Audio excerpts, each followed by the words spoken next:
Good afternoon, everybody. Steve, we good? Yes, sir. All right. Just keep in mind, this incident occurred a little more than 2 hours ago, so all the information that we're giving you right now is preliminary and subject to change. After I speak, you're going to hear from Governor Cuomo and Mayor de Blasio. Bill Sweeney, from the Assistant Director in charge of the New York FBI office, is standing up here with me, too. We have members of my executive staff. We have Cy Vance and members of the state police. First, I just want to say that today there was a loss of innocent life in Lower Manhattan. The dead and injured were just going about their days, heading home from work or from school, or enjoying the afternoon sun on bicycles. This is a tragedy of the greatest magnitude for many people, for many families here in New York City and beyond today. I want to commend the response of our NYPD officer that was on post near the location who stopped the carnage moments after it began. Also, the work of the first responders, including the fire department and EMS personnel, surely helped save additional lives. As I said, I'll give more of a chronology in a couple of minutes, but right now I'd like to introduce Mayor de Blasio. Thank you, Commissioner. It's a very painful day in our city. Horrible tragedy on the West Side. Let me be clear that based on the information we have at this moment, this was an act of terror, and a particularly cowardly act of terror aimed at innocent civilians, aimed at people going about their lives who had no idea of what was about to hit them. We, at this moment, based on the information we have, we know of 8 innocent people who have lost their lives and over a dozen more injured. We know that this action was intended to break our spirit, but we also know New Yorkers are strong, New Yorkers are resilient, and our spirit will never be moved by an act of violence, an act meant to intimidate us. We have been tested before as a city very near the site of today's tragedy, and New Yorkers do not give in the face of these kinds of actions. We'll respond as we always do. We will be undeterred. And I want to thank everyone at the NYPD, all our first responders, for their extraordinary efforts in the midst of this tragedy, starting with the officer who stopped this tragedy from continuing, all of the first responders who came to the aid of those who were injured. Investigation is underway to get all the facts, and what we'll tell you today, of course, will be preliminary. But we know we will get down to the bottom of what happened. I want to ask all New Yorkers, all Americans, to keep the families of those lost in your thoughts and prayers. They will need our support. And I want to ask all New Yorkers to be vigilant. We know it's Halloween night, and we know in the days ahead people will be uneasy. We ask all New Yorkers to live by the idea: if you see something, say something, tell an officer immediately if you see anything unusual, anything that worries you.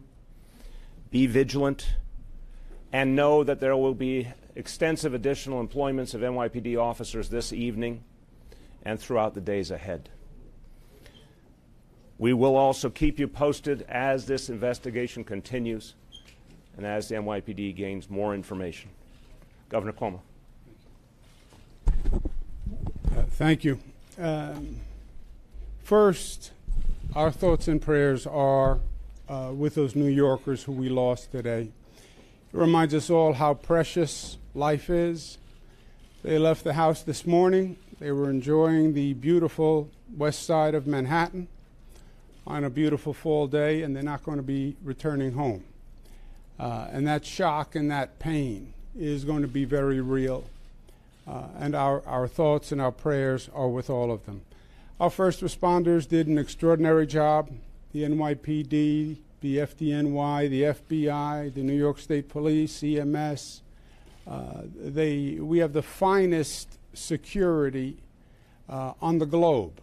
And to see them in action today proved that once again. The new terrorist tactic, which they've called for publicly, are these lone wolves who commit an act of terror This is all very preliminary. It's only been a couple of hours, but at this point there's no evidence to suggest a wider plot or a wider scheme, but the actions of one individual who meant to cause pain and harm and probably death and the resulting terror. And that was the purpose. We will be vigilant. More police everywhere. You'll see them in the airport. You'll see them in the tunnels. It's not because there's any evidence of any ongoing threat or any additional threat. It is just out of vigilance and out of caution. And the truth is, New York is an international symbol of freedom and democracy. That's what we are, and we are proud of it. That also makes us a target for those people who oppose those concepts. And we've lived with this before. We felt the pain before. We feel the pain today. But we go forward together, and we go forward stronger than ever. We're not going to let them win. And if we change our lives, we contort ourselves to them, then they win and we lose. We'll go about our business. Again, there's no ongoing threat. There's no evidence of that at this time. So there's no reason to have any undue anxiety. You will see more security forces, but that's only because it's an abundance of caution and not a signal of anything else. And there'll be continued investigation, and justice will be done. But again, to those we lost, they are in our thoughts and our prayers. To the first responders, thank you, thank you, thank you for the job you do. You put your life on the line every day, and you do it better than anyone else. And to New Yorkers, be New Yorkers and live your life, and don't let them change us or deter us in any manner, shape, or form. Thank you. Thanks, Governor Cuomo. Thank you, Mr. Mayor. All right, as I said, I'm going to go through the chronology here, and I know when I'm done, you're going to have a lot of questions, but we're not going to go too deep into it. It's only 2 hours. And after I get done with the chronology, Dan Nigro is going to talk about the injuries. All right, so at 3:05 p.m., a male driving a rented Home Depot pickup truck entered the West Side Highway bicycle path at Houston Street, began driving southbound, striking a number of pedestrians and bicyclists along the route. At Chambers Street, the truck collided with a school bus, injuring 2 adults and 2 children. After the collision, the driver of the truck, a 29-year-old male, exited the vehicle brandishing 2 handguns. A uniformed police officer assigned to the 1st Precinct confronted the subject and shot him in the abdomen. The subject was wounded and transported to a local hospital. A paintball gun and a pellet gun were recovered at the scene. The subject's identity is not being released at this time, pending further investigation. At this point, there are 8 fatalities reported in connection with this incident. In addition, several people have been injured, and Commissioner Nigro from our fire department will discuss that. Dan? Thank you, Jim. As Police Commissioner said, six of the people died. They were pronounced at the scene between Houston Street and Chambers Street. They were all males. 2 others were transported in traumatic arrest and were pronounced at the hospital. We also transported 11 people, all with serious, but at this moment not life-threatening injuries. The injuries are what you may expect as a truck went at high speed down that bicycle path and struck bicyclists and pedestrians. There may be more injuries as people self-evacuated, and we will determine that later as we do our survey. But that's the patient count and the deaths as we know it now. All right, at this point, we're going to take some questions. Miles, hold on, Miles. This is something that John Doe talks about all the time. Terror attacks or these kind of things where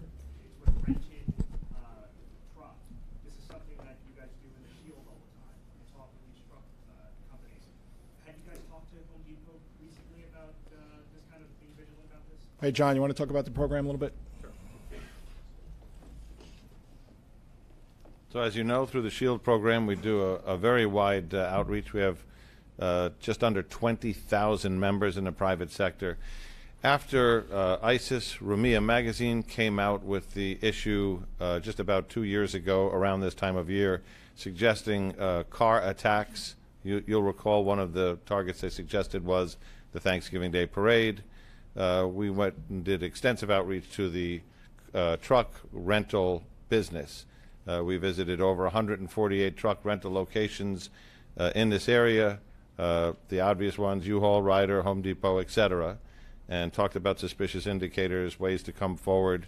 After attacks on the German Christmas market, after Nice, we repeated those visits 2 more times, either by making telephonic contact, email, or going back to the same places. So the industry has had a high level of awareness on this matter from the NYPD. John, is there, or Commissioner, is there any indication that the suspect is a lone wolf, perhaps radicalized here in America, or is there any indication of a wider international? And it's way too early to discuss that. I mean, this just happened 2 hours ago, and that's, of course, part of our investigation.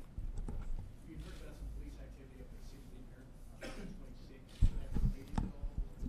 here, Initially, we thought it might have been, but it turned out not to be. Yep. you had a residence in New York or any This is all part of the investigation. Do you know what the security status is in Northern Ireland? We heard some reports of schools that were under lockdown. Is there anything going on because of the police activity that parents or people in that area should be aware of beyond? No, this incident is over. It did end right by Stuyvesant High School, so we had to make sure that all the kids were taken care of, and we held them in place for a while. But it was important that we do that. But this incident is over. David, hold on, David. Commissioner, do you have, first of all, can you provide the age of the suspect and then the victims? And then was there indication earlier that maybe he had outfitted the van to resemble a bomb, that there were gas canisters and wires? He's a 29-year-old male, and I'm not going to talk about the truck right now. Right there. Yes, can you confirm that the suspect said Allahu Akbar or anything to that effect? And if so, is that the only indication that this may be an act of terrorism, or what else is it that leads you to label it? Yeah, he did make a statement when he exited the vehicle, and if you just look at the MO of the attack, that's consistent with what's been going on. So that along with the statement has enabled us to label this a terrorist event. Yeah, no, not right now. Do you have his nationality, and was there any intelligence leading up to this that there was something in the works? Yeah, again, 2 hours old, and we'll update you as we go along. Lenny. Who's in charge of the investigation? It's being conducted jointly with the NYPD and the FBI. Can you confirm if the license is from Florida? From Florida? Yeah, I'm not going to go into that. Yep, John. Not John, not right now, no. Yes. Any efforts to secure the Western Highway path against the future? After the Times Square incident, I talked about this. Any incident that happens in New York or happens in the country or happens around the world, we have to learn from that. So, of course, we're going to take a look at that. Yep. Yeah, he's in the hospital. I'm not going to tell you what hospital. And I'm going to let Chief Gomez talk about what we're doing for the Halloween parade tonight. Carlos? All right. In less than 90 minutes, that parade will kick off. We will proceed with the parade, and certainly we've added more resources, more police officers, heavy weapons teams, blocker vehicles on the street leading to the route, as well as more sand trucks. And there's also heavy weapons teams being deployed throughout the city at key iconic locations. NYPD News recently said no terrorism. Why was that the official and immediate thing to put out? Well, this is why we do investigations. You know, initially, I'm sure whoever put that out wasn't sure what the event was, and now 2 hours into it, this is the determination that we made. Yep, in the first row. Yeah. Too early in the investigation to know that. Rocco.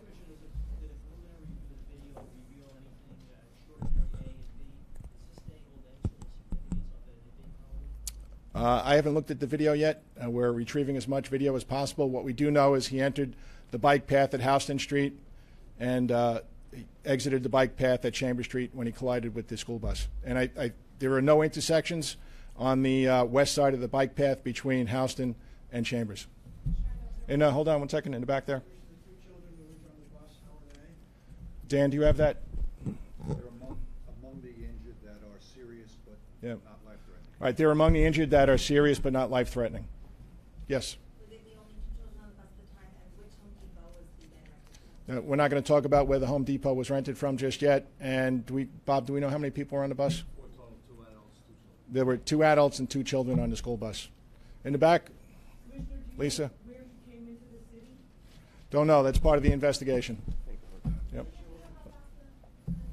No, we don't have that All yet. right, guys, listen, as we said, there's a lot of information to be gotten. We wanted to give you a preliminary. We're getting into a little bit too much detail at this point. We'll have more for you that later. We'll give you another briefing as more information comes available. But I'm going to, at this point, ask you to wait until further information and another briefing. Look, I'll just close this off here by saying, look, again, NYPD is investigating this with our federal partners, with our state partners. There's going to be a very, very thorough investigation. But the most important thing, as Governor Cuomo said, as Commissioner O'Neill said, people should go about their business knowing that NYPD is out in force with our partner agencies tonight and throughout the week. Very important additional measures are being taken for people's safety.